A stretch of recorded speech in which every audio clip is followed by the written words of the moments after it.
everyone, and welcome to the Game Warrior. My name is Jason, and in this video we're going to learn the 1 to 5 player game Cthulhu Death May Die. This game has been designed by Rob Davio and Eric M. Lang and published by Xemon Games. Cultists doing culty things. What are they doing? They're summoning an elder god, of course, to destroy the world, as usual.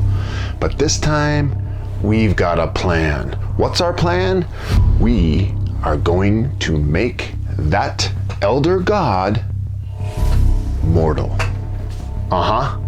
Just for a little bit, a tiny sliver of time, and in that sliver of time, what are we gonna do?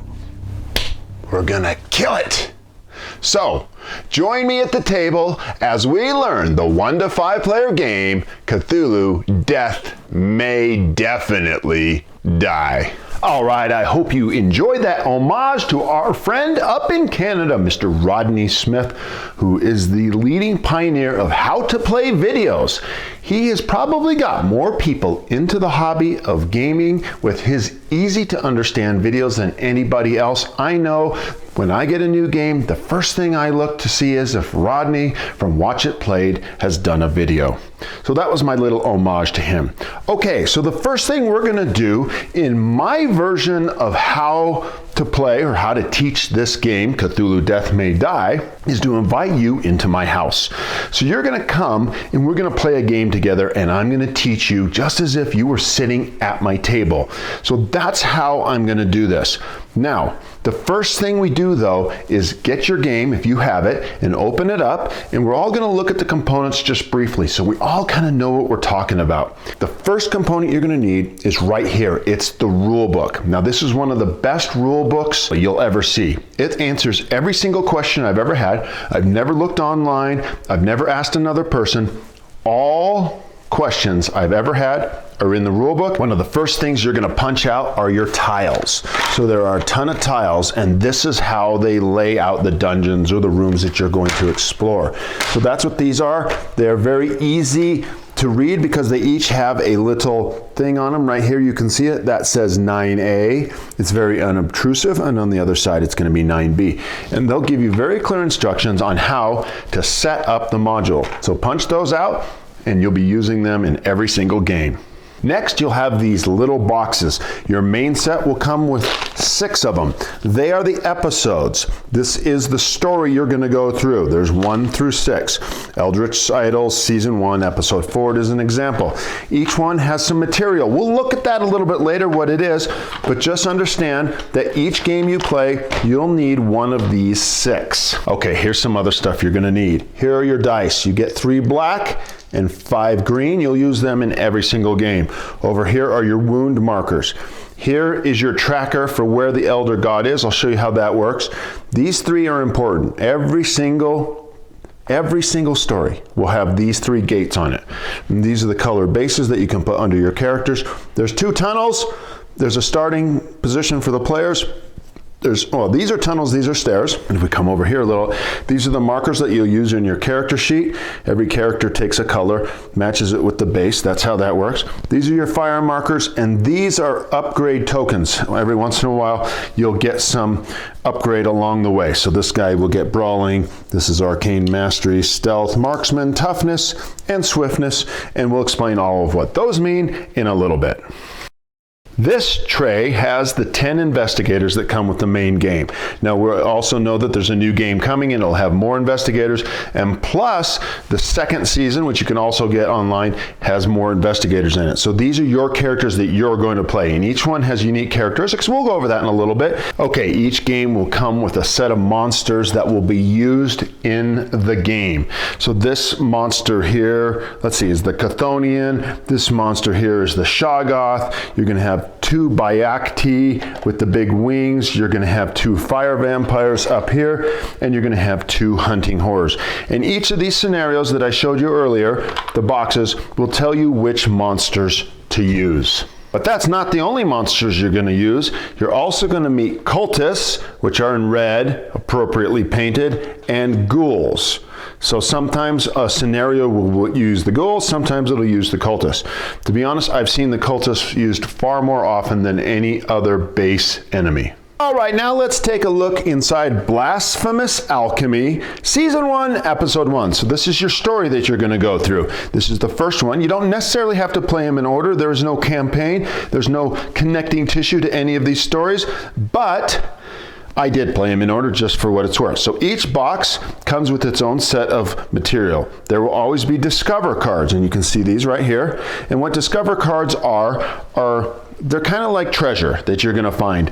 But this game has built in a lot of choices with it. And so you can see on this card that the Furious Student choice, when you find him, is that he's going to take a wound to get him. So each element of this game costs you something. And then you have to make choices. Wise choices, poor choices, we'll see. You can choose the pistol, which gives you more firepower dice, or you can take Chester, the Furious Student who's with you. And the reason you might take him is he might have 3 extra life. Well, he does have 3 extra life that you can take as damage instead of to yourself. So he's kind of like a meat shield.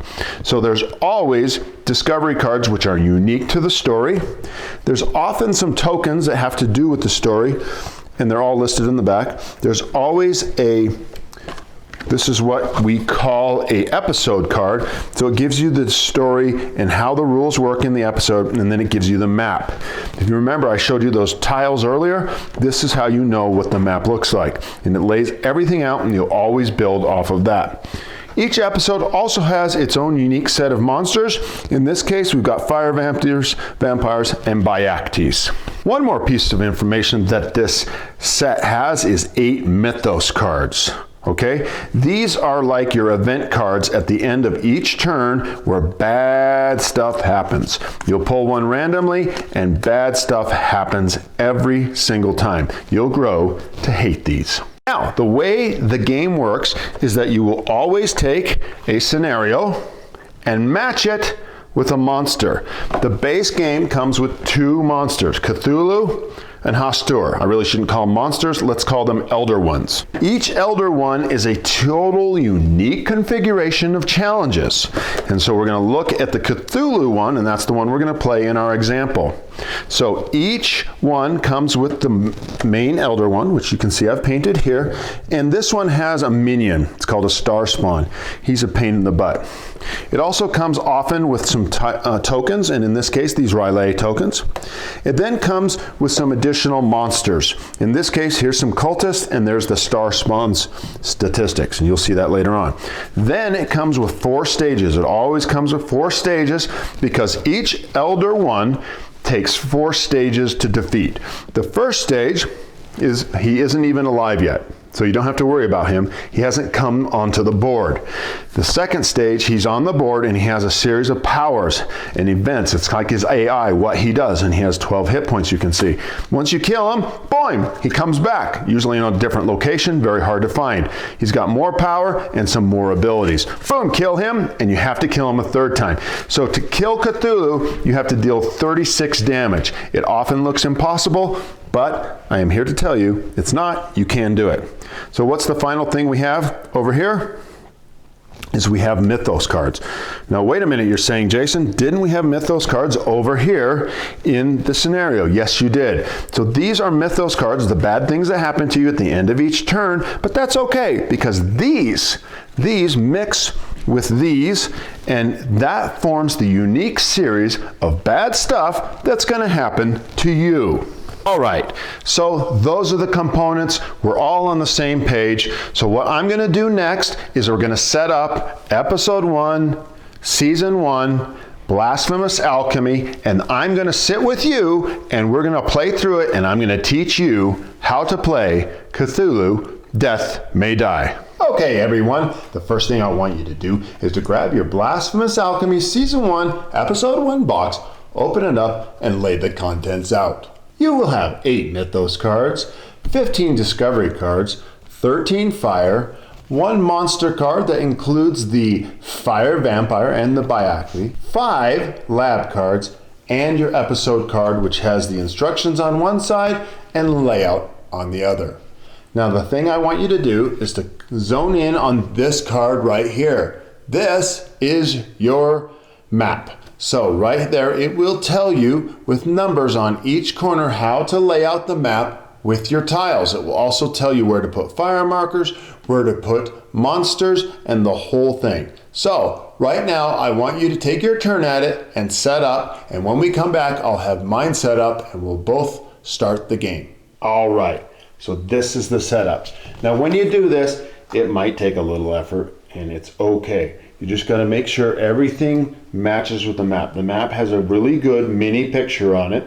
And so you just wanna take your time and match everything doorway to doorway. It can get a little tricky. So let's show you what we got. We got 5 of these lab pieces. Then there's a bikie here. These cultists are in there. That's the starting point over there. We do have a fire vampire here. We have a couple lab pieces and a cultist right here. Note also, we have the red gate here, the blue gate here, and the yellow gate here. They will matter. Also note that we have a staircase here and a staircase here. So that you take a move to go through there, you will show up over there. Get your board set up, and then we'll move to the next piece, which is selecting your investigators. Included in the game are 10 investigators. These are the characters you're going to play.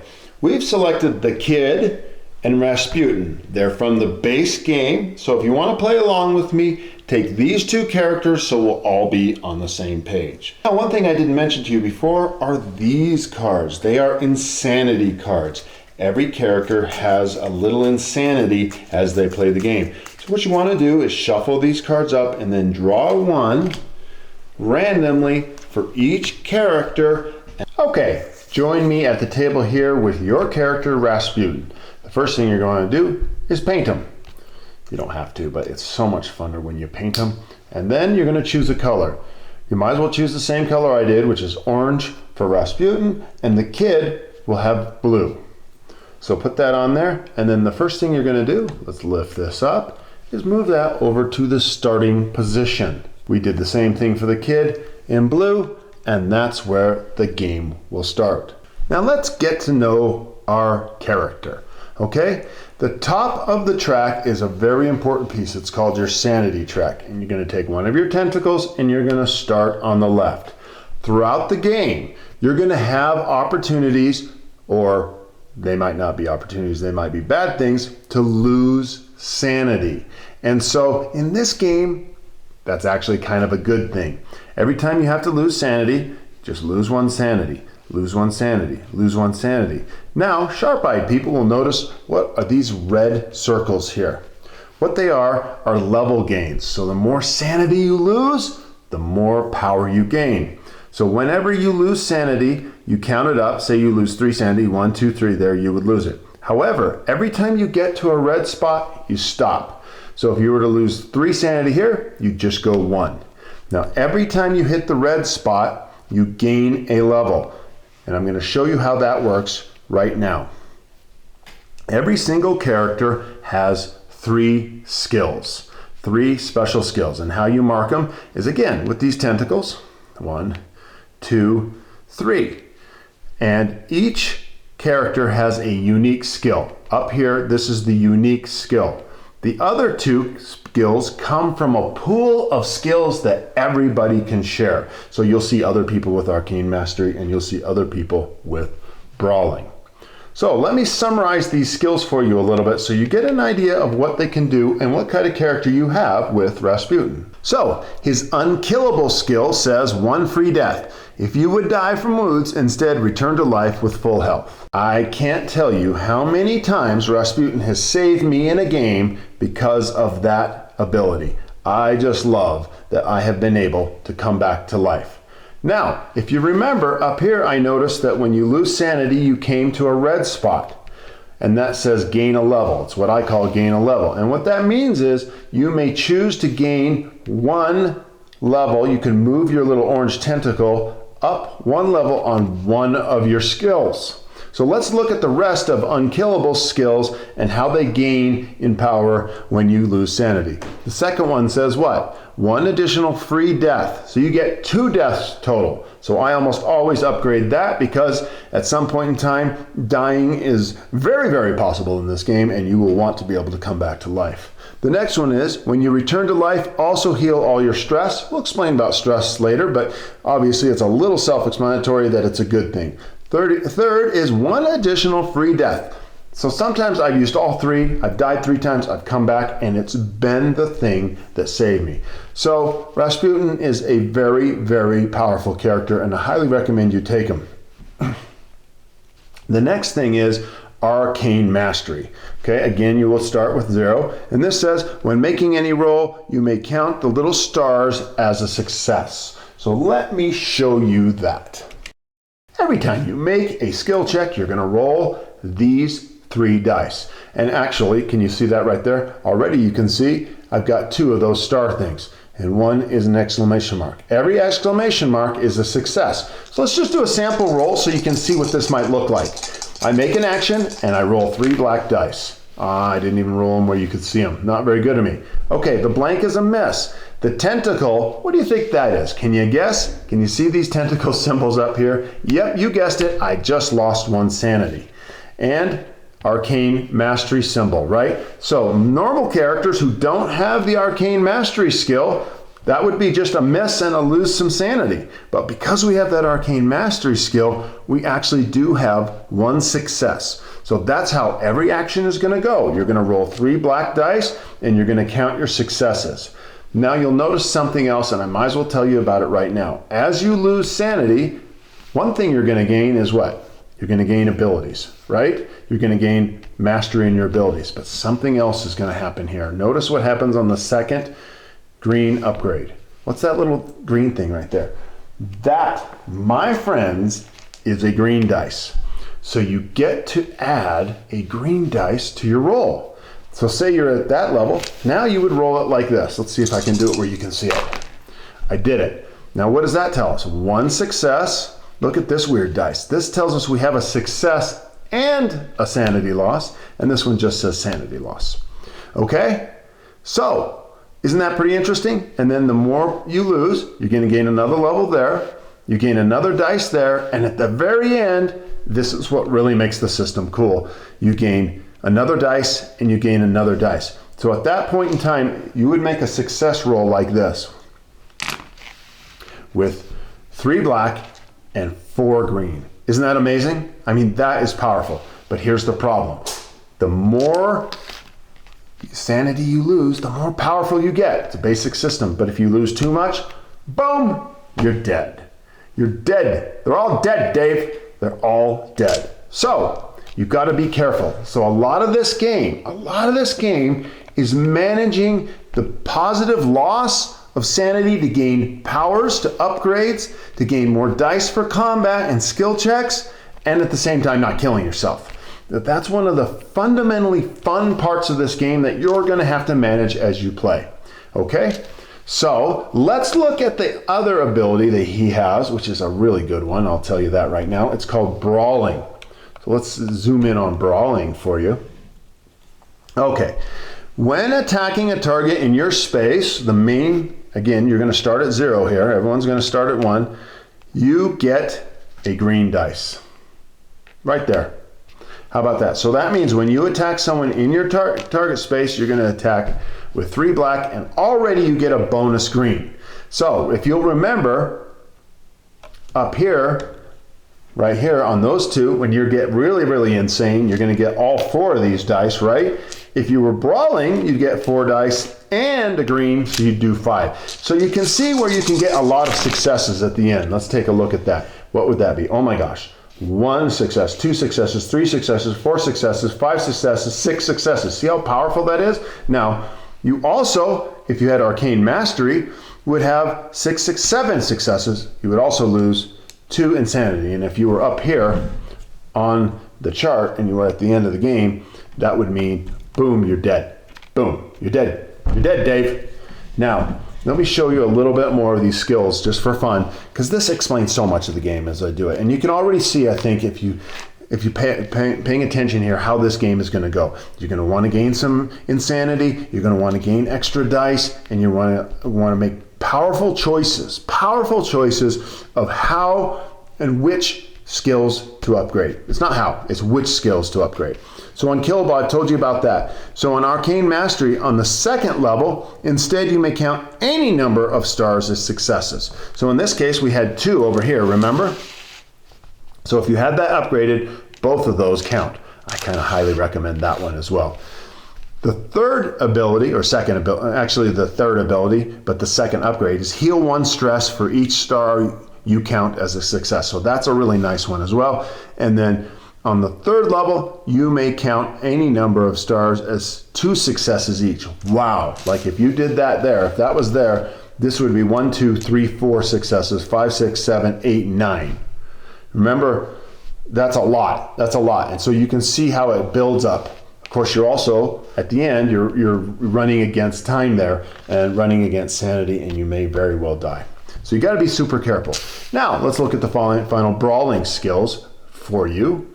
And brawling says when you're in the same space as someone, you get an extra green dice. The second level upgrades is when you attack, you may target any number of figures in your space, split the wounds as you like. That's something we'll explain more later. And number 2 is you have 2 free rerolls when attacking a target in your space. That's really powerful, especially if you're getting a lot of misses and or insanity. And sometimes you want insanity, sometimes you don't. And then the third power is when you attack, figures in your space deal the full wounds to each target. So that's really nice. If you do 10 damage to one, you're going to do 10 damage to each. That's super powerful. That's a really powerful ability. Okay, so this is a good start with your character, Rasputin. I hope you have a sense of how he plays and you're getting a sense of some of the rules. So once again, you're going to put your orange base on your character. You're going to put him on the starting place on the board. You're going to start with right here, right? You're going to start with there. You're going to put him 1 on Unkillable, 1 on Arcane Mastery, and 1 on Brawling. But we're not done. There's a little bit more to explain. 2 more pieces and you're going to have this game. And it's really simple. The first is stress, okay? You have 1, 2, 3, 4 stresses, and you always start at the left. You can always take a stress to re-roll a dice. Isn't that nice? Just take a stress, re-roll a dice. Once you run out of stress though, can't re-roll any more dice. Now, one of the important things to understand is that there are some effects in the game that require you to lose stress, particularly those discover cards. So you'll discover items and you'll want to have some stress because often to pick them up will cost stress. And if you don't have any stress, you can't do it. Now, the next thing you have here, these are your wounds, right? So you start with full health and then you take 1, you're hurt, 2, you're really hurt, 3, you're really, really hurt, 4, you're really, really hurt, and 5, you're dead. They're all dead, Dave. Okay? So you're going to want to manage your health, and I'll tell you how to do that in a minute. All right, let's take a quick look at the kid, which is the other character that we're going to play in this introductory game, and I hope that you choose the kid and Rasputin as well so that we'll be on the same playing field. Now, number 1 power that she has the same powers along the top, and you'll start with over there with that. You'll put her over on the starting place, and then you have the gate manipulation. So this is a special power. Remember, the top power of each character, no matter how many investigators we have, the top one is always going to be unique to just that one. The other one will have powers that are familiar from a pool. One of which you can already see is familiar. It's called Arcane Mastery. Arcane Mastery is a nice one. I won't lie. I always try to choose a character with Arcane Mastery because I love counting those little symbols as hits. It really seems to make a difference. Okay, her other power, let's go backwards, is Marksman. Now this is a powerful ability because it allows you to attack someone 1 space away, which means you're firing a gun into another room or down a hall. So it's really powerful and matches really well with the Brawler. The Brawler gets in close and the Marksman shoots from afar. Do you see how balanced I am? Yeah, I've played this a lot. Now, there's a lot of characters, I should say that, and you should have fun choosing all the mixes and matches and all the different powers. They have some cool ones. You can read them. I'll leave them to you to read them to yourself, as Rodney Smith would tell you. I'll leave that for you to learn in the rules. But for us, this is the ones we're going to do. So Marksman, shoot from afar. Now look at this special power on the second Marksman. It says gain 2 extra green dice. 2. Dose. Right? When attacking a target not in your space. So not only can you attack from 1 space away, you get a bonus. And then the second level is you may attack a target 1 additional space, 2 away. That can make a big difference. That can make a big difference. That's one I highly consider I highly suggest you consider. Now the third one is you may perform 1 free attack per turn against a target not in your space. So, oh my gosh, Marksman is so good, and I highly recommend getting it. Now, gate manipulation says this: if you're in the same space as a gate, monster and cultist summoned there take wounds equal to half their health. So it's a very powerful ability. Okay, now return to the board and make sure you have it set up correctly. You obviously can look at my board. You can also look at your board. This is the one that you should be using. Do note that when you set these up, be careful that there's two sides. So when you're looking for them, often it's both sides that you have to be careful of. All right, now that we have our episode chosen, we have to choose a Elder One god, and obviously we're going to choose Cthulhu. You're gonna open the box, and as I've shown you before, there's two miniatures inside. There is the actual Cthulhu, and then there's the Star Spawn, which is his minion. In the back of the box will tell you what's in there, and you can see there the Cthulhu and the Star Spawn. There's 9 Riley tokens, which are right here, and the game will tell us how to use those. There's a minion card, and that's right there, which tells us that we're going to be using a Star Spawn, which has the stats for the Star Spawn and cultist stats. It also shows, Elder One stage cards. So these are the cards that show us how to battle with the Elder One. And finally, you'll see 8 Mythos cards. So you're going to open your box and take those items out. Next, you're going to find this player board, which is in the main board. Now, I didn't mention it earlier, but now we're going to use it. And what it's going to do is going to take all of the pieces so that we have them on there. So the Elder One minions are going to go there. The stages of the cards stage 1 on top is going to go right there. The episode monsters, if you remember, which is the fire vampire and the Bayaki, go there. And then the episode card, which had the map on one side and the details on the other, and we'll look at that in a second, go there. We also put Cthulhu right there on the left.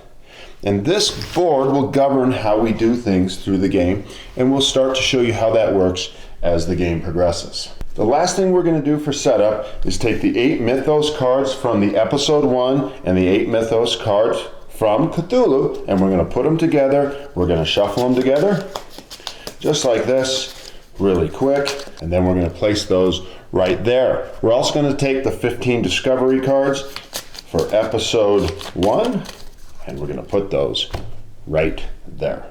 Okay, when starting the game, the first thing you're going to do after you get everything set up is you're going to look at your episode card and you're going to read it. So it's going to give us a little flavor text, and I'll read it just for fun. What's worse than cultists? Cultists who set the place on fire. Another night and another damn ritual to summon an elder god. If we blow up their labs, we can cause a lot of trouble for whatever it is they are summoning. Okay, so that's your flavor text. It also tells you, because you put these lab tokens out on the board, that we're going to have to go to these labs and destroy them. So that gives you a sense of what this scenario is about, right? You can kind of metagame that. So there's a couple extra abilities that it's going to give you. Every game allows you to have a couple extra abilities. I'll get to your actions and your abilities in a second. We'll get right into that. But these are the extra abilities. So they're pretty obvious. They mentioned fire, so one ability is to make a roll. Remove 1 fire token in your space for each success. So you can take one of your actions and extinguish fire. The next thing you can do is destroy equipment. Obviously, this is going to mean we're going to destroy the labs, right? So again, make a roll against the lab in your space. That doesn't count as an attack. Each success deals 1 wound to the lab. When a lab has 4 or more wounds, they destroy it and turn over the lab token to reveal its effect. So I'm not going to turn this over, but each lab has an effect on the back.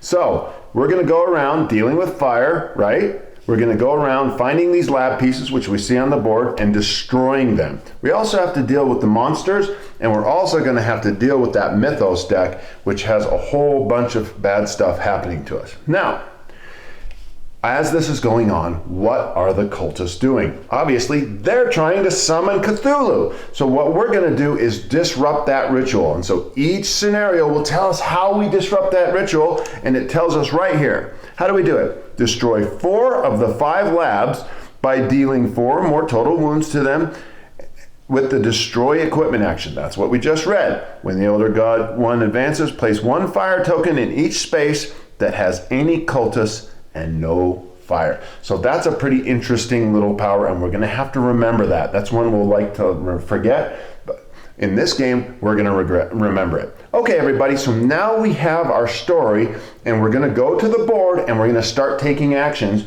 And I'm going to go to the player boards and I'm going to show you all of the things you can do, and we're going to start to play the game. All right, the game is beginning. It's afoot. All right, so we have 2 characters that we're playing with. If you remember, we have Rasputin and we also have the Kid, and they all have their special powers. Now, we get to choose who goes first. So I'm going to choose the Kid. Why did I choose the Kid, do you think? I'll tell you why. She has right here, if you can see on her player board, the power marksman. Okay, that means she can shoot from the other room. So I've played this a few times already, so I already know how to play. And I'm looking up here, and if you can see right up in there, we are in this room, that's the starting room, and you can see a doorway into this room, right? And guess what's in that room? 2 cultists. So I'm thinking in my mind, I want to shoot those guys and get them dead. But let's look at some of the things that I can do. What can I do on my turn? So each turn, you're going to see this as we get a little closer. Right up in here, we have your turn. So it's my turn. I can take 3 actions. 1, 2, 3, right? I can run, which means I move 3 spaces. I'm not going to do that right now. I can attack 1 enemy. I am going to do that right now. I can also rest. If I'm in a safe place, I can heal 3 stress or 3 wounds or any combination thereof. Not 3 of each, just 3 combination. That's a powerful ability. Next item I can do is trade, right? Most games let you trade. This one does as well. Or I can take one of those episode actions, which we read over here, were extinguish fire and destroy equipment. Well, we don't have a lab in our room, so we're not going to do that. But what we are going to do is fire, because we are a marksman, and we're going to fire, sending fire, because that's what the Kid does. She throws balls of fire, you can see from her picture, into the other room. So our first action is, as a marksman, is I may attack a target 1 space away. So here I go. Now, remember how you do that. 3 black dice. That's what you always do to roll success. Now, how many hit points do these cultists have? Let's take a look. What do you think?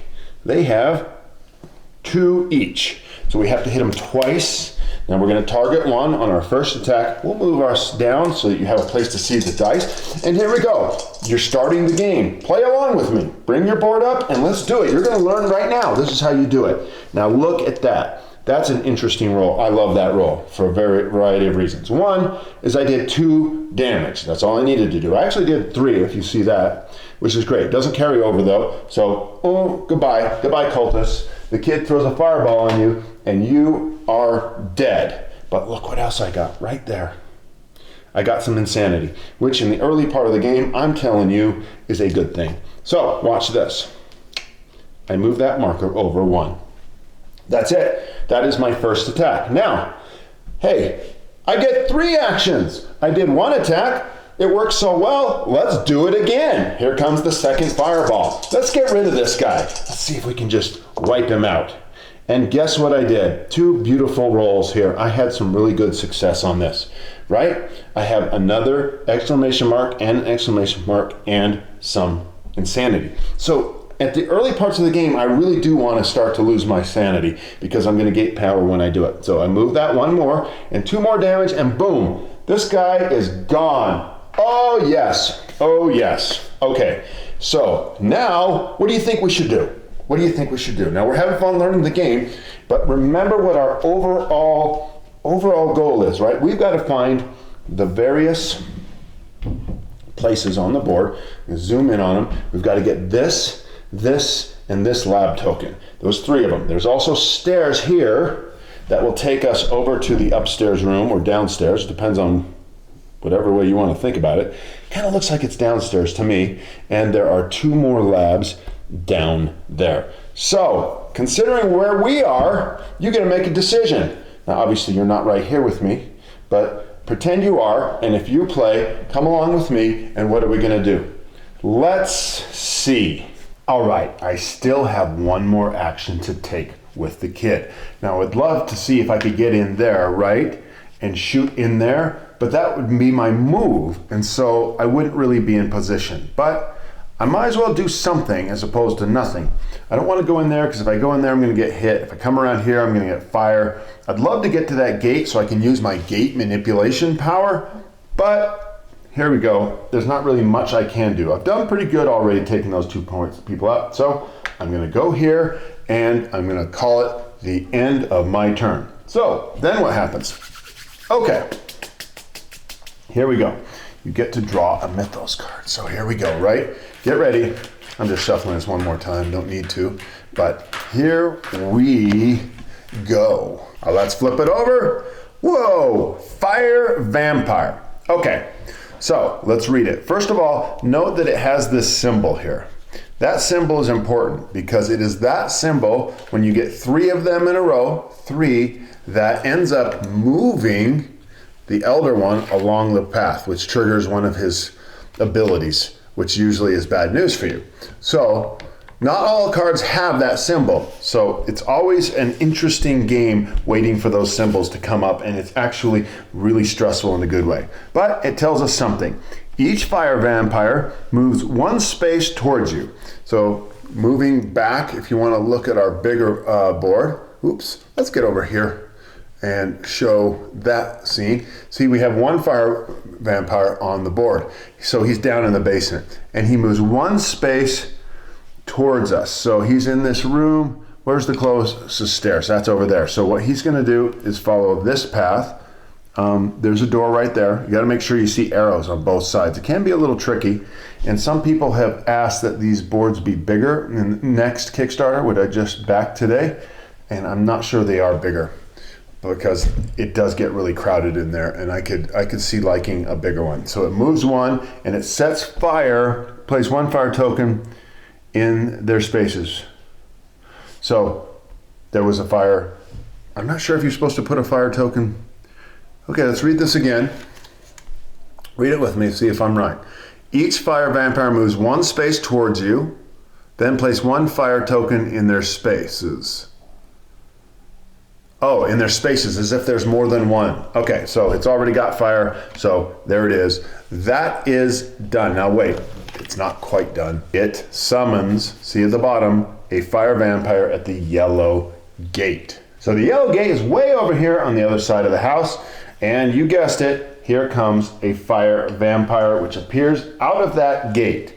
Okay. So now we have finished the draw Mythos phase. And once again, all of this is easily summarized on your character board. So we're just going to show that again right over here on the left. There's your turn. Take 3 actions.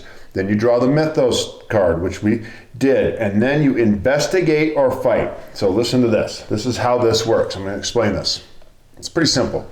As long as your character is safe, meaning there's no enemies in her space, she can investigate, which means we get to go look for a discover card, okay? Which we're gonna get to do because there's no monsters in there, right? Now, if there were monsters in there, then those monsters would attack us. Say the cultist was in there, right? And it would attack us with 2 green dice. If the star spawn was there, it would attack us with 3 black dice, and so forth. Okay, so the thinking here is you always want to get to a safe space so that you can discover. Obviously, the problem with that is that your Mythos cards often move the monsters around on the board. So I don't know how many times I've been in a safe place and it'll tell me all cultists move into my space. So just be aware of that happening. But right now, we can draw our first discover card. So here we go. Let's do it. All right. We drew the monkey paw. So I'll read it. Pointed glyphs on the floor. What is going on here? If you have the monkey as a companion, we don't. We don't have the monkey as a companion. Take 2 wounds and discard the monkey. You may then claim the monkey paw or discard it to heal all of your health. So each elder sign may be counted as both a success and a insanity. This cannot be traded. So you get this monkey paw, but you have to have the monkey first. Okay, you may claim the monkey paw if you have the monkey and you take 2 wounds. Or you can discard this to heal all your health. Unfortunately, we don't have any health to discard, and we didn't have the monkey anyway. So that was a wasted thing, and that's always kind of sucky when that happens, but it happens quite a bit in this game. On to Rasputin. It's Rasputin's turn. So what's he gonna do? If you remember, he's up here in that same room, and so I think the first thing he's gonna wanna do is going to get in. See, we wanna get over to this lab or this lab, one of those two. And so I think we're gonna go, we'll go this way. So we'll come 1, 2, and 3. That is our run move. Okay, so Rasputin moved from here, 1, 2, 3, into this room. We wanted to get to where the lab was. You can see that. Now a couple things happened. Well, one thing happened. We passed through a room with fire, which means me, who has fire in my hands, is on fire. So I'll tell you how that works in a little bit. At the end of the turn, there'll be a step for that, okay? So for right now, that was my first turn. I ran 3 spaces. Okay, so what do? So I have 2 things I could do. One is I can destroy equipment, which would go after that lab. If you remember, this card tells me that I does. It says make a roll against a lab in your space. This doesn't count as an attack. Each success deals 1 wound to the lab. When a lab has 4 or more wounds, destroy it and turn it over. Or, you know, I should probably take care of that guy. So I have Brawling and Arcane Mastery. So I take my 3 blacks. Oh wait, it says gain 1 green dice when attacking a target in your space. All right, so I'm gonna punch this dude who is trying to destroy the world. And here I go. You ready? Let's do it. Come along with me, roll your own dice, see what you get. Now, let's read these results. So I got 2 hits and a star. See that? Let's get in close on that, right? That star means because of my Arcane Mastery, it also counts as a hit. Now, the guy only has 2 hit points, so it doesn't matter. So he's dead. But I gained a little insanity, which, as I told you before, in the beginning stages of the game, is a nice thing to have happen. So boom, I move 1 on the insanity. You didn't see me, it's off the board, but that guy is dead. Okay, now what? Now, I'm gonna zoom back. I'm in this whole room all by myself. I might as well try to break that equipment. I'm using the destroy equipment thing, right? And so I make a roll against a lab in your space. This doesn't count as an attack, which means I don't get to use that green dice. Okay? So here we go. We got to do 4 damage to this thing. Probably not going to, but we got to try. Here we go. Okay. So I did 1. So we're going to mark that with a wound. We're going to mark this thing. It's got 1 wound. Remember, it needs 4. I also gained a little insanity. I lost my mind, which is good right now. All right, those are Rasputin's 3 turns. Now there's a couple things that we have to do, right? What do we got to do? Number one, we got to draw a Mythos card. So let's pull back, let's focus down here, and let's pull a card and see what we get. Boom! Now notice we get another one of these symbols. Remember, when there's 3 of them, old Cthulhu there will start to move. But let's read this together. I'll put it right there and we'll focus down on it. It says, each figure in a space with an undestroyed lab takes 1 wound. Each figure. So that's pretty interesting. Let's look. Let's zoom back out, and down in the basement, we have a couple things that just happened that were in our favor. Really nice. That guy is in the room with the lab, so boom. Right? Lab accident, that goes wrong. The fire vampire, which has 4 hit points, now is wounded. That's really nice. Hey, look at this over here. Up in this room, we have another lab, and this guy takes damage. So that really worked in our favor. Let me tell you, that almost never happens. That almost never happens. Now the other, oh, guess what? I'm in the same room with one too, right? So I take a wound. So coming over to my character sheet, I go, and I have gotten caught in my own lab accident, okay? And then the fifth room, which is over here, has no one in the room. So nothing happens in that room. Now the card has more to it. Let's read the rest of it. It says, also, each investigator with a guilty conscience takes 2 stress. No one has guilty conscience. That's going to be a condition from the discovery cards, so we don't have to worry about it. For each stress they cannot take, they take a wound. Okay, so that card is done. That, I'll tell you, wasn't as bad as it could have been. Wasn't as bad as it could have been. In fact, it actually helped us quite a bit. I'm rather surprised.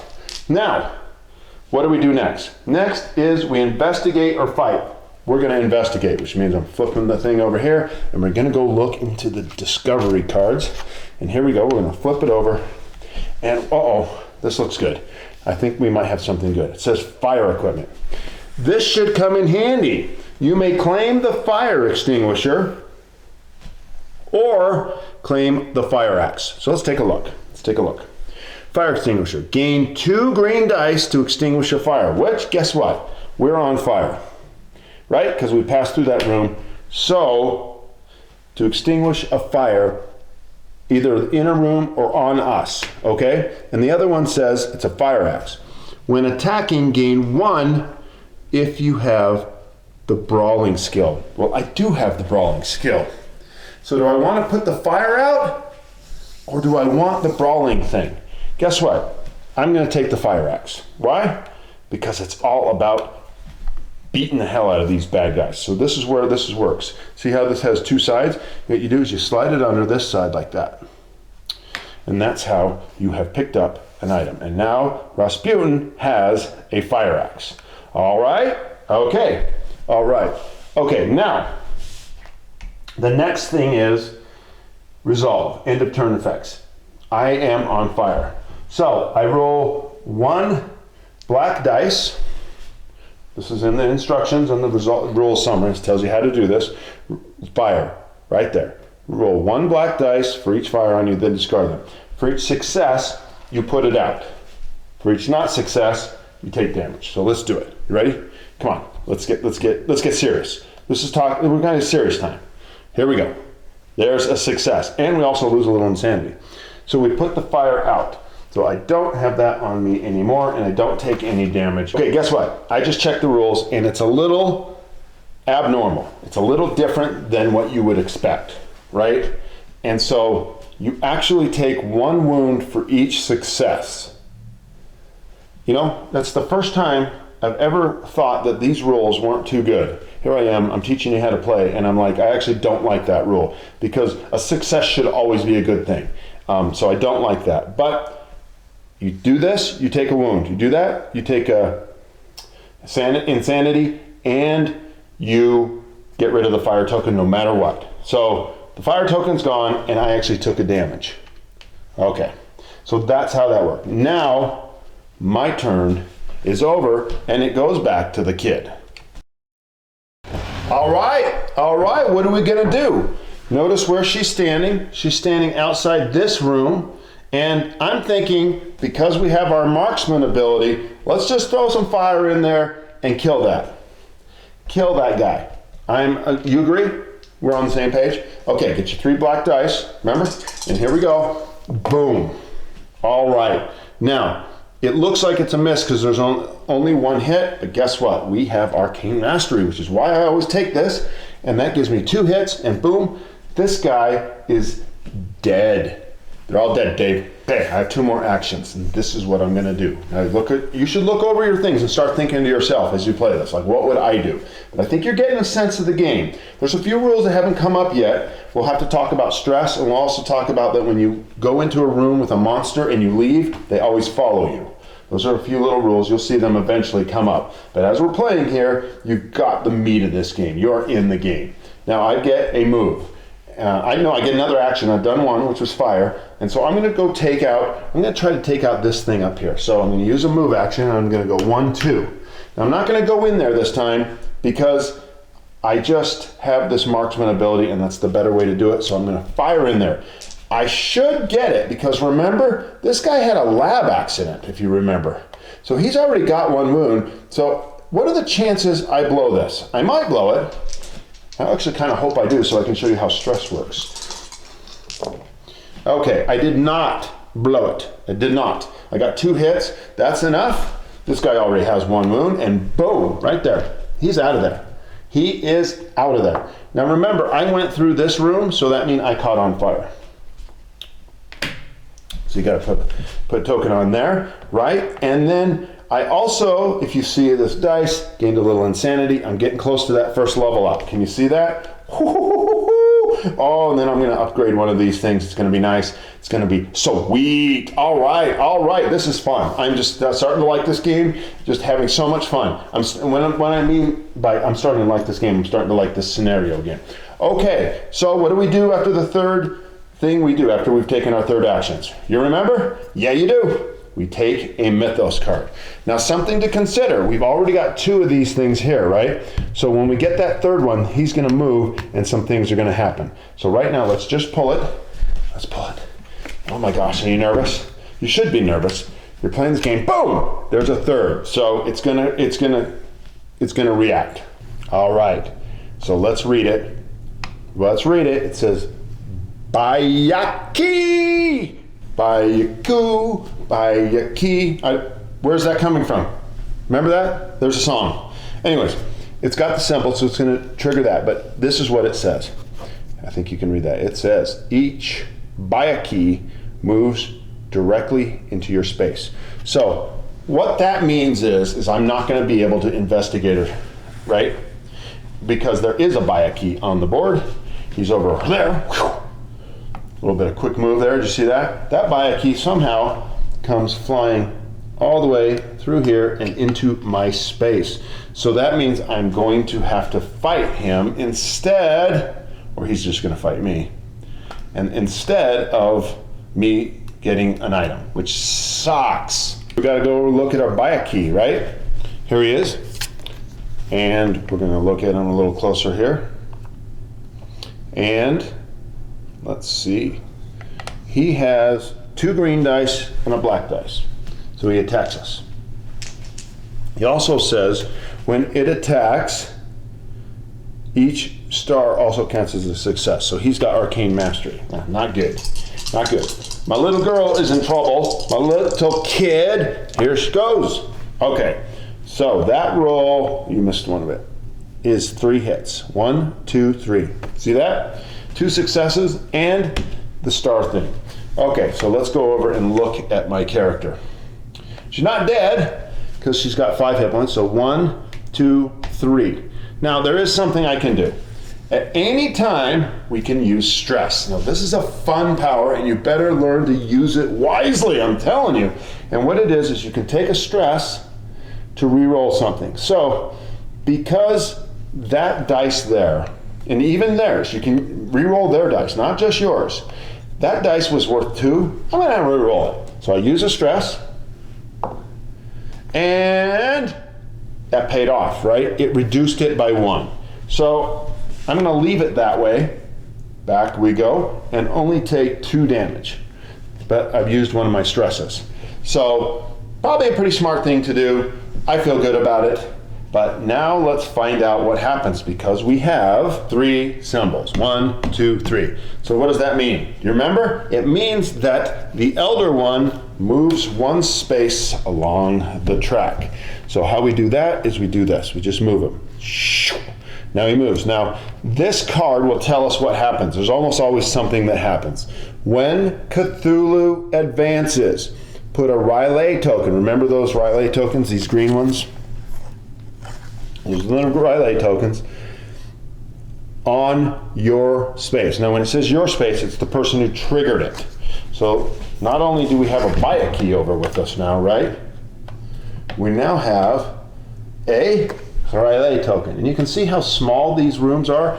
And I have heard people ask for bigger pieces. I said that earlier. I'm just going to say it again. I don't think they did it on the new Kickstarter.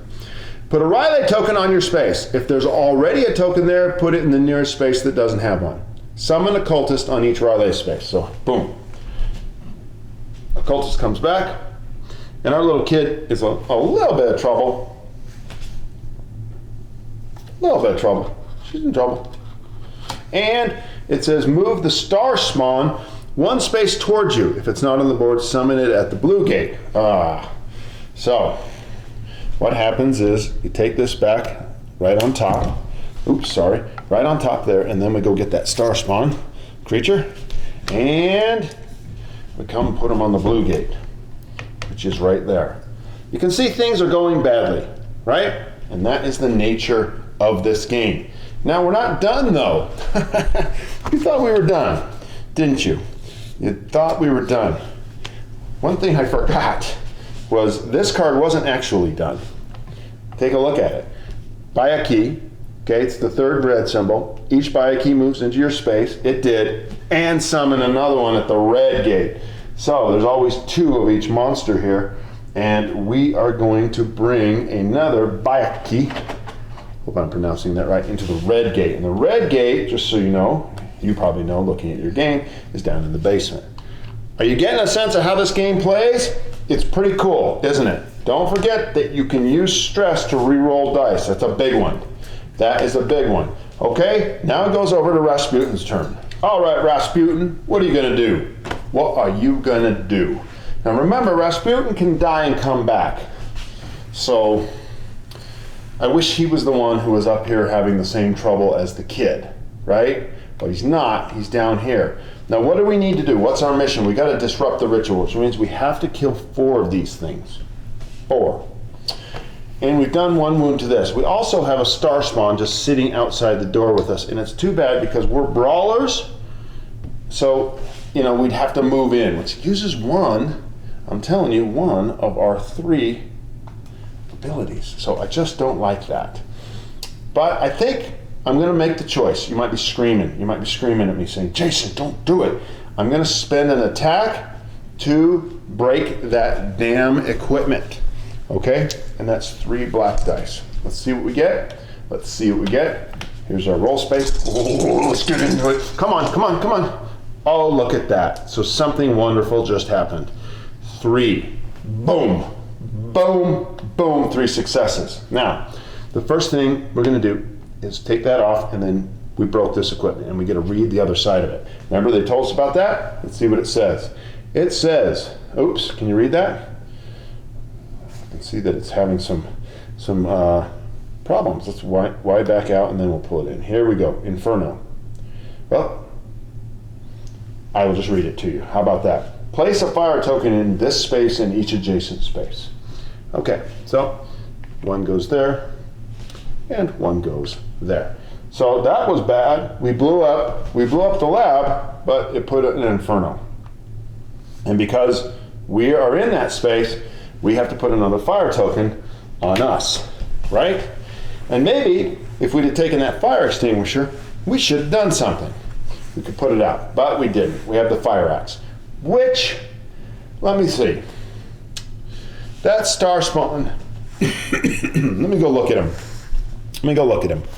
He has 7 wounds, and he rolls 3 black dice. Dang it. Maybe I should run away from him. What do you think? Run away! Let's run away. Let's go 1, 2, 3. We're going to come into this space, which has a lab, and it has a buy a key and a cultist, and also has the kid and a lab piece. So we broke the lab piece. Oh, I forgot something. Whoa, you never want to forget this. We gained that insanity, right? Which means, okay, 2 things happen. 1, we gain a level, which means we got to choose which ones to go up. Should we make ourselves unkillable? This would give us an additional free death. Since we haven't used the first death, I'm not sure we should right now use that. Let's use something that might be more useful in the short term. Here it says in Arcane Mastery, instead you may count any number of successes. So that's going to be pretty good someday. This one says gain when attacking a target in your space. When you attack, you may target any number of figures in your space, split the wounds as you like. That's kind of nice, especially because I'm about to fight up here against everyone. So let's upgrade brawling. Okay? That's what we're going to do. We upgraded brawling. Now, something else happened. Remember we all had these insanity cards? Yeah, we have insanity cards, right? And these get triggered each time you get hit, you get to one of these levels. So the final piece of the puzzle of how to play this game comes. So I'm going to read this to you. I am a hypochondria. I have hypochondria, a pathology. I take 1 stress for each wound you have. If you have no wounds, heal all your stress. So I have, unfortunately, 2 wounds. That means I take 2 stress for my wounds. Okay? And that'll happen every time I hit that. The least favorite part of my game is that roll. It's another thing that just makes things go bad, but it's just not fun. Okay, so I have one more action, right? And you know what I'm going to do? I'm going to brawl, right? I am going to brawl. And I have 1 green dice because I attack the same space, and I gain an extra because I have a fire axe. Okay, so that's nice. Who am I going to go after? The cultist has 2 hit points. The Bayaki has 3. I'm going to go after the Bayaki. So here we go. Let's look at our roll. Here comes Rasputin. It's his 3rd ability. Oh, let's go. Let's go. Oh, now that looks really nice to me, right? So first of all, what you need to know is we did 3 damage. 1, 2, 3, right? And that kills the Bayaki. Bye-bye. Bye-bye, Bayaki. Bye-bye, Bayaki. So that's good. Second thing is, I got a star, right? And my Arcane Mastery lets me use that star, and because I have upgraded my brawling, I can spread that damage, which means I take that extra damage and put it over there on that smug little cultist. Unfortunately, I wasn't able to kill it, which really sucks, because now I can't do a discovery in there. And that ends my turn. Oh no, it doesn't. Wait, we got another insanity, so we got to come over here and we lose some nice insanity. Next time we get here, we'll trigger our hypochondria again. But the other thing we're going to do, which is kind of nice, which is super kind of nice, is we're going to gain an extra green dice to all of our rolls. So that's really nice. Okay, let's do it. Let's pull that Mythos card. You know what's next. You pull the Mythos card. Here it is. Now, this is one of those Mythos cards that doesn't have that symbol on it, so it doesn't add to the 3 to move Cthulhu along, which is kind of nice. Let's see what it does, though. It might do something terrible. All right. I'll just read it to you. See if you can see it there. It says, move the nearest cultist, what's already in there, to your space and choose 1. Add a Riley token to your space. It's already got one. Okay. If there's 1 already there, add it to the nearest space without 1, or lose 2 sanity. Well, I'll tell you what I'm going to do. You ready? I'm going to lose 2 sanity. Yeah! Why so serious? Darn right. Darn tootin'. Right now we want to lose sanity. That's my game. You want to lose a little sanity. Okay? Now, I also am on fire, right? And I actually went through 2 fire spaces. Well, I was in one, but I don't know. I moved through this room, I moved through that one, so I've got 2 fire spaces, so I make 2 rolls. And remember, this roll is a little different than I was thinking before. This roll is the successes take me wounds. So I could kill myself, close to kill myself. I could also give myself some insanity, which would give me a level. Okay, you ready? So, nothing happened. So, nice. And the fires are gone. Woo! All right, all right, all right. Okay, we're not done, are we? We are not done here because the cultist is attacking us. We can't go discovering. We can't go look for loot because there's a guy there. And now, what does he do? If you remember, he attacks with 2 green dice. So here's those 2 green dice. Let's see what this jack-wagon cultist does. It's too bad that he's only got 1 damage. I couldn't have done 1 more. I wouldn't have gotten an attack, but such is life. And he hits me for 1. So I'm wounded, which means next turn I'm going to do some resting. It's what it means. I'm going to have to. Otherwise, I'm just gonna die. And even though I can take one death because I am Rasputin, I don't want to waste that power if I don't have to. So let's go to the little kid. All right, we're back, right? Here we go. What is she gonna do? So the sucky thing is that she's a marksman, but she's got a monster with her. That sucks. Oh, you know what? Look, she had a fire token. I forgot to roll for her, so let's do that.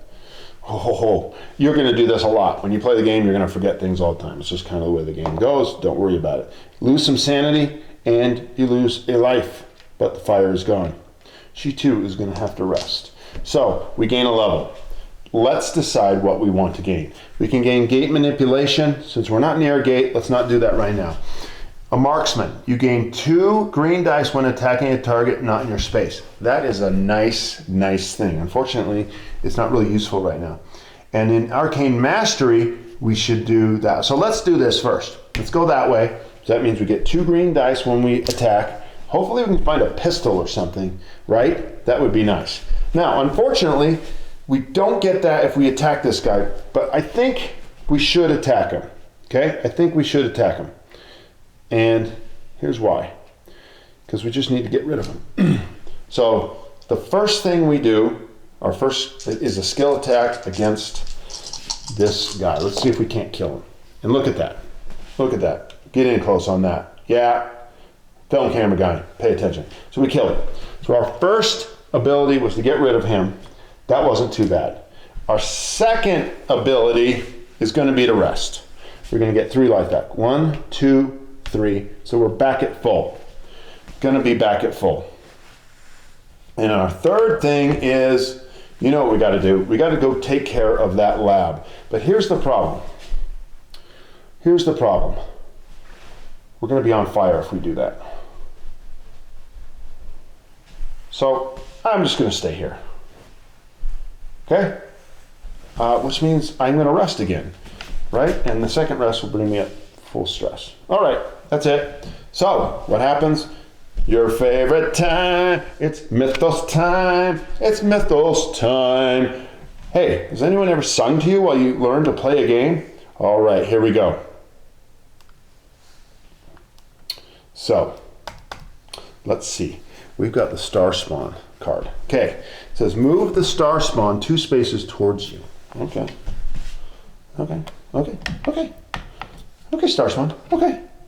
So what can he do? Let's see. He can't reach me though, that's kind of nice. Oh, he can reach me, look. 1, 2. So that sucked. That sucked. That means I can't go discovering. That really bites. That bites. Okay. Let's see. What are we gonna do? Next thing says, then each investigator in its space loses 1 sanity. Oh, okay, well, he just double dosed us, didn't he? She loses 1, and Rasputin loses 1. Now, the good thing about Rasputin, you can't see him because he's way over there. Rasputin gains another level. So I'm going to tell you, I'm going to pause this, and then we'll come back and decide which he did. Okay, I'm going to up his Arcane Mastery. So now all stars are successes, right? If I did brawling, it would give me 2 free. It would give me 2 free rerolls, which isn't that big a deal, but I do like when you attack with the 3rd one, figures in your space deal the full wounds to each target. So that's kind of nice too, but we'll see. It all depends on if there's a lot of monsters on board. We went with Arcane Mastery, and now back to this one. Okay, the Star Spawn is going to attack. Okay, and it says summon Star Spawn on that card again, but the Star Spawn's already there, so it doesn't matter. So Star Spawn takes 3 black dice. That's pretty rough. And it says this, when attacking or being attacked, while in a Riley space, add 2 insanity to the roll. Guess what? We're in a Riley space, so that didn't work out too smart for us. Maybe she should have left, then she would have been on fire. It probably would have worked out better for her because he wouldn't have reached her. Yep. Turns out that was a bad choice on my part, staying put. Okay, here we go. You ready? Oh, she has full health, so she's gonna probably survive this. But still, right? Still. Oh, she loses 2 insanity. We know that already. Okay, so I'll show you what happened. She got hit 3 times, okay? let's use a stress and re-roll one of these. And hopefully get something better. Okay, that's not better. Let's use another stress and re-roll that again. Yes, it's blank. Okay, so she's going to take the 2 hits and the 1 insanity, which gets her to the next level, which is nice. Let's gain a level. I'm going to do this one, which gets me attack, shoot my fireballs 2 spaces away. Nice, right? That's nice. Okay, so the star spawn has hit me. There is 1 of 3 to move him along, and now the turn is over. Oh wait, she's on fire. Is she on fire again? I think we handled that last time, didn't we? And we forgot to remove it. We'll see if I've messed that up in the rules, but every once in a while you just got to keep the game going. It's another way to teach you. Okay, by this turn we're going to go back to Rasputin and we'll see what happens. Guess what I forgot? I forgot the insane card. And I told you I do this a lot. This is one of the reasons I don't like these, is because they're always negative and I just forget to do them. So this has happened twice. Let's read it. She has the psychotic outbreaks.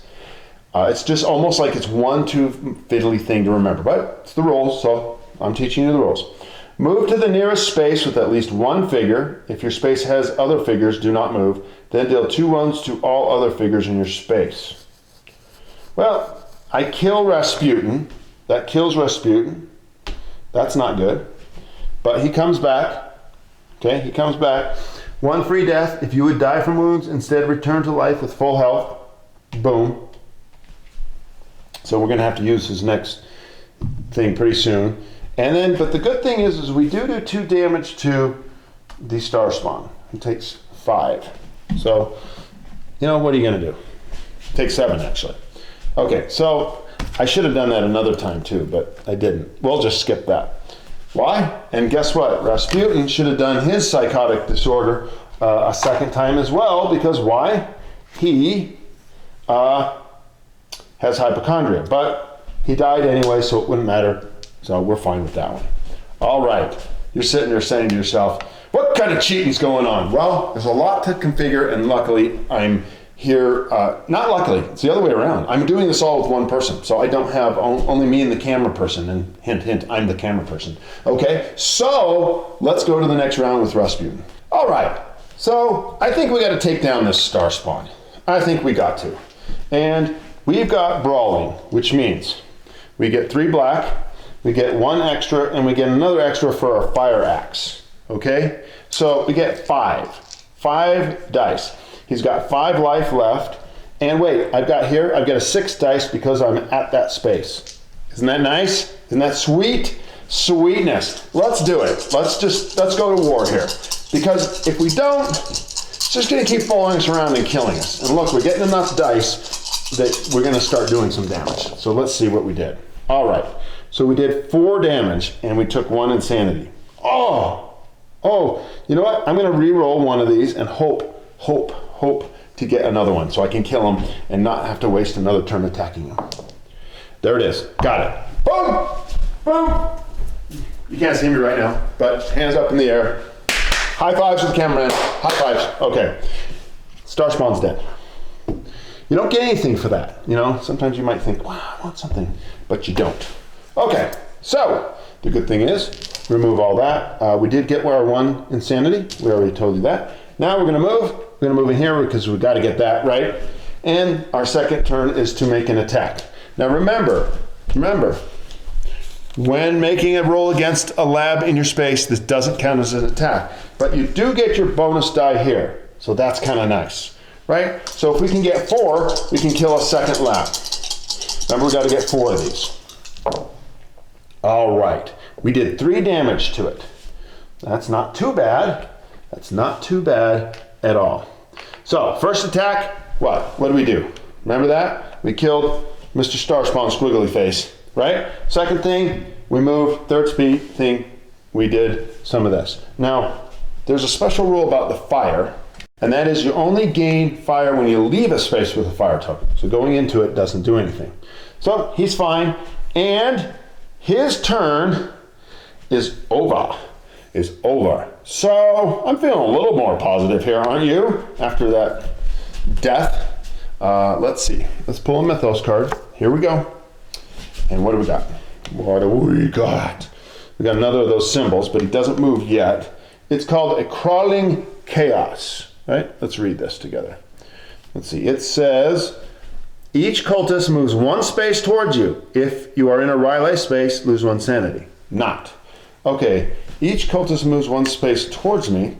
There's only one cultist on the space, and he's down here in the basement. So he's going to move through there into that room. Okay, and then it says summon cultists to the yellow and red gates. So red is down in the basement, kind of replaces him, and yellow is over here with that fire vampire. Boy, that wasn't too bad. Wasn't too bad, folks. Now we can do something cool. We get to investigate. Now, sometimes it's good, sometimes it's bad, but let's do it. Let's investigate. We're going to look around. We're going to take some time. And what do we find? What do we find? A janitor. Okay, let's look at this. The janitor. Okay, did Jerome make it? He asks. Don't know who Jerome is, but let's find out. If you have a guilty conscience, take 1 stress. We do not. You may take 2 stress to claim the janitor, which is Ralph, while you have him gain 1 level in toughness. So that would be one of these tokens I showed you before. So this is when you wouldn't use it. So let's go look at what toughness would do so that we are very educated. So toughness says you have 1 free reroll when attacked or rolling for fire. Okay? And so 2 stress, we could do that for that. Or take 1 stress and claim the ammonia. Ammonia, you may discard this card and the bleach card to deal 6 wounds to all figures either in your space, including you, or an adjacent space. Okay. So we can make a bomb. What do you think? What are you thinking?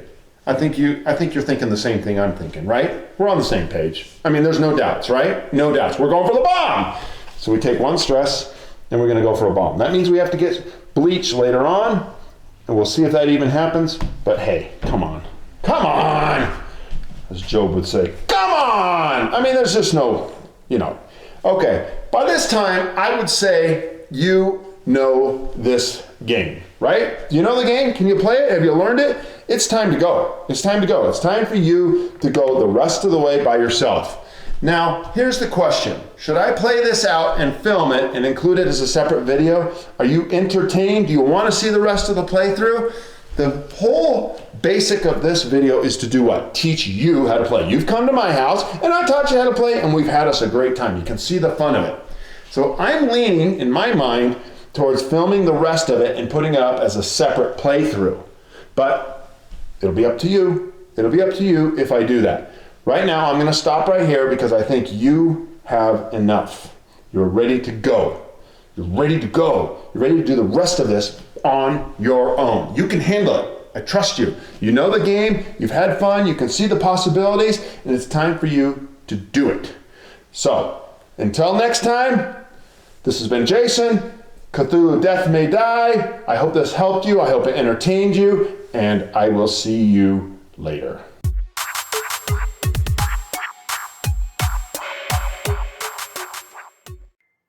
Hey, a little quick addendum to my video. First of all, thanks for watching. Second of all, I'm really just doing this to have fun. I want to share my enthusiasm at the table with you. Now, I understand that Cthulhu Death May Die's instruction videos have been put out years ago, and I know that it's not that useful right now in terms of giving something to the community. But at the same time, I'm just practicing. And so I really thank you for coming along with that practice. I'm trying to find a way to teach people on a video like I do at home, right? I teach a lot of people a lot of games, and I continually have people say, hey, you're good at teaching. I'm like, really? So that's kind of cool, but I know how I do it. I do it at a table, and I drip things out slowly, and I teach them by playing. Like pretty soon I get them playing. And I remember learning from a friend of mine years ago, and he would set me down and he'd just read the rules to me. I mean, not from the rule book, and it was like I would just lose it. And so I was like, okay, sit down, and then I'd always try to give him the high view, you are this investigator, right? And you're searching through life for these paranormal activities and you've stumbled upon one. So that's the frame for your game, right? And you discover that there's these cultists who are doing these evil things. They're trying to summon some evil creature to the world to destroy it. Like they're really serious. And you're like, this cannot happen. So I try to keep people excited and get a sense of fun. And I've just doing that in this video. So I don't know how useful it is. Now I'm going to keep doing these. I think I'm feeling the urge to do that. And maybe as we get into games that are more relevant, right? I mean, not relevant, because Cthulhu Death May Die certainly is really relevant right now.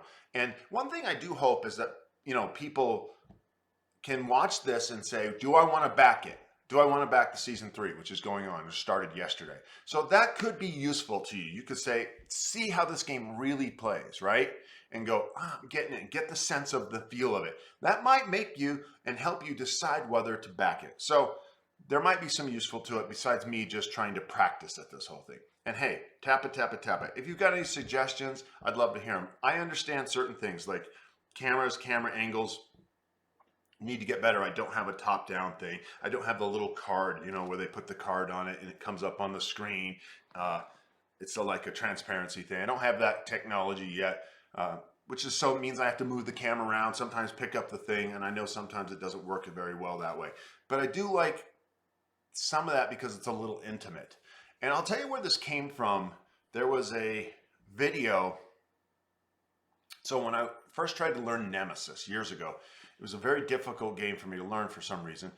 And then I saw one guy do a solo playthrough with his camera, and he was just sitting there and he was swearing and yelling, and he just went through, and suddenly it all clicked, and I was laughing, and he was like, oh my God, I'm dying. And like, he was so animated, and he wasn't like super professional, but it was just the best. I've never seen him again. But so if I can invite you in, up the professionalism of it, up the level of the script maybe, while keeping some of that fresh excitement, I think it would be really good. And I also did just recently see a guy teach Oathsworn, and he did it same thing, kind of with his camera, and he was like getting all excited, and me and my wife loved it, and it was just fun. So hopefully there's some entertainment value. Hopefully I find a little niche in here, because what really helps me in this game world is I love news, right? I love news, but I'm not the news guy, right? I think you go to other people for news, but I love teaching. And if I can help people learn games, I might have a niche in this industry. So that's where I'm at. Again, thanks for listening. I love any of your comments. If you actually listened this long and you hated it, I still appreciate it. And if you liked it and have some ideas, I would love to hear them. Thank you very much.